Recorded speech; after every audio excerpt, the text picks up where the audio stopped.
नमस्कार. आपण पाहतात नवराज्य लाईव्ह न्यूज. आज रंगपंचमी सर्वत्र उत्साहामध्ये साजरी केली जाते.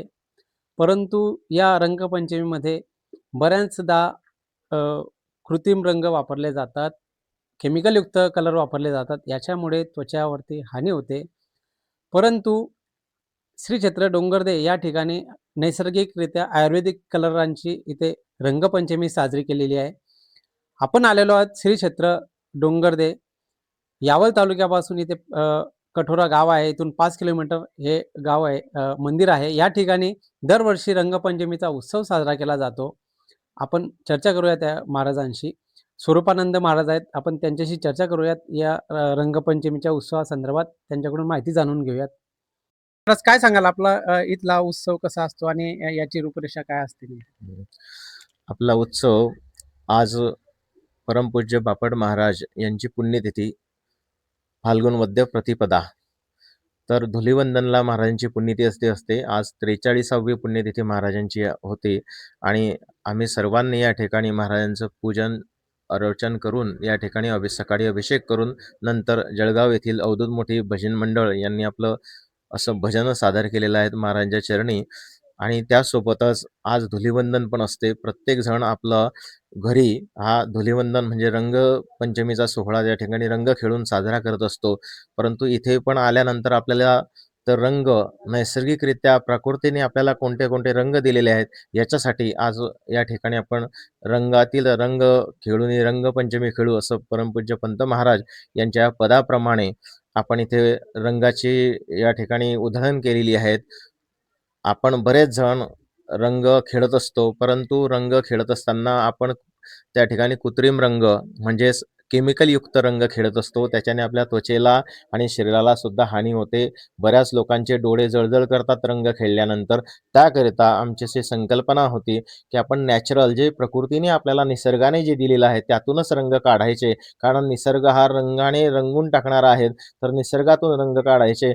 आणि त्याचप्रमाणे आज आम्ही इथे पळसांच्या फुलातून म्हणजे पळसाचे जे फूल आहेत त्या फुलाला उकडून आणि त्याचा रस काढलेला आहे. तो रंग त्या ठिकाणी नारंगी म्हणजे ऑरेंज कलर तयार झालेला आहे आणि त्या रंगाने होळी या ठिकाणी खेळलेली आहे. त्याचप्रमाणे बीट आहेत, बीटापासून रंग तयार केलेला आहे.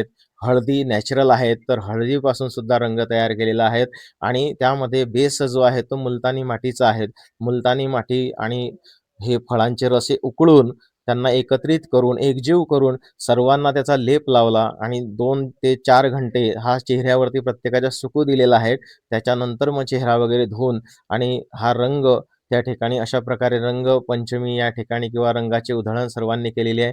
अगदी सर्वांना या ठिकाणी आनंदाची प्राप्ती झालेली आहे. आनंद झालेला आहे की खरोखर आपण जे केमिकलयुक्त रंग वापरतो त्यापेक्षा नॅचरलतेने हे दिलेलं जे निसर्गाचं जे देणं आहे त्याने आपण न्हावून निघालेलं आहेत आणि हे निसर्गातूनच आपण रंग काढला पाहिजे. पळसाच्या फुलाचं वैशिष्ट्य असं आहे की आपण जे फुलं काढतो त्या फुलातून आपण रंग काढून घेतो. आता म्हटलं की फुलं तोडून झाल्यानंतर मग पुढे बीज येणार नाही, परंतु पळसाच्या झाडाचं तसं नाही आहे. पळसाच्या झाडाचं फुलं काढल्यानंतर सुद्धा वेगळं बीज येत असतं. ते फुल पडून जातं आणि बी मात्र वेगळं तयार होत असतं. म्हणून फुल काढण्यामुळे पळसाच्या झाडाला कोणताही अपाय होत नाही. म्हणून आपण फुल काढू शकतो. त्यातून निसर्गाचं कोणतंही नुकसान होत नाही. बीज त्या ठिकाणी वेगळं तयार होत असतं.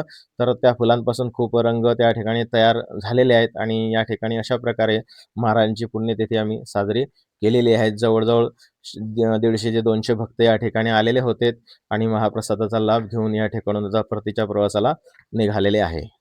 मी स्वरूपानंद महाराज असं आवाहन करतो की याचप्रमाणे आपण जर निसर्गाच्या सानिध्यात राहून निसर्गाप्रमाणे जर रंगपंचमी येणाऱ्या पंचमीला आपण रंगपंचमी जर केली तर सर्वांना आनंद होईल. आपण केमिकलयुक्त रंग टाळा आणि शक्यतो निसर्गातून निर्माण झालेला रंग आपण खेळायला पाहिजे, जेणेकरून आपला निसर्ग साथ देईल. आपल्यासोबत निसर्ग राहणार आहेत.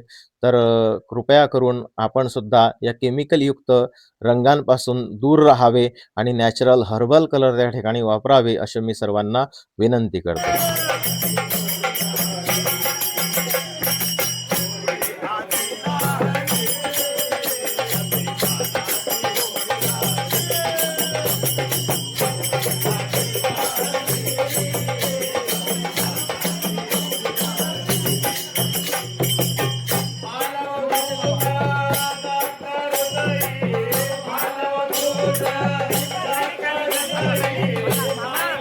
आहे स्थिर स्थिरपणा माझी स्थिरपणा माझी 17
त्यांनी निर्माण केलेली भागीरथीचं जे पाणी आहे जे तीर्थ आहे ते आजपर्यंत आपल्याला उपभोगास मिळत आहे. एवढी मोठी संतांची कृपा आपल्यावरती असते. हे संत आपल्यासाठी हे कार्य करत असतात आणि संतांचं कार्य हे वाङ्मय रूपाने सुद्धा येत असतं. परमपूज्य महाराजांनी आपल्यासाठी 13 अभंगांचा एक परिपाठ दिलेला आहे. शक्यतो फार कमी प्रचलित आहे, परंतु त्यामध्ये तत्वज्ञान मात्र भरलेलं आहे. म्हणून त्याच्यावरती थोडासा प्रकाश पाडूया आणि पुन्हा आपण आपल्या या कार्याला लागूया. महाराजांनी जो अभंग त्या ठिकाणी 13 अभंग केलेला आहे त्याची सुरुवात फक्त मी तिच्यावरती थोडेसे 2 शब्द विवरण करतो, कारण आज आनंदाचा दिवस आहे. परंतु ज्यांच्या पदस्पर्शाने पुनीत झालेली भूमी आहे, ज्या भूमीवरती आहेत, तर त्यांनी आपल्याला त्यांच्या परमार्थ साधनेचा कोणता संदेश दिला हे सुद्धा ऐकणं गरजेचं आहे. परम